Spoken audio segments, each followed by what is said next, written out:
soir. Est-ce que Messi a joué hier son match le plus important de sa carrière avec sa sélection nationale? Il n'y a pas Simonet là, le dingle? Non, il n'y a pas ce soir.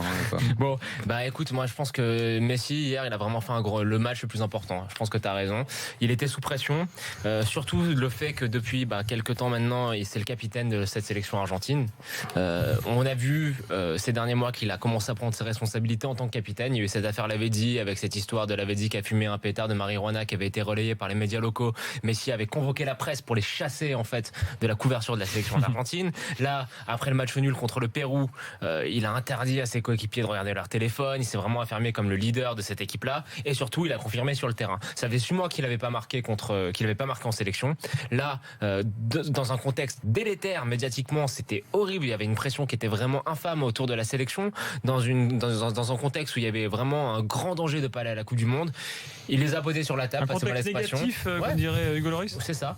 Passez-moi l'expression, on les a posés sur la table et je pense que parfois l'amour naît un peu dans la douleur, mais je pense que l'amour maintenant il est désormais présent entre le pays et Messi. Messi a vraiment fait ce qu'il fallait. Alors je dis pas que ça vaut une Coupe du Monde. Ce matin, je tweetais que Messi a été enfin rentré dans le cœur des Argentins.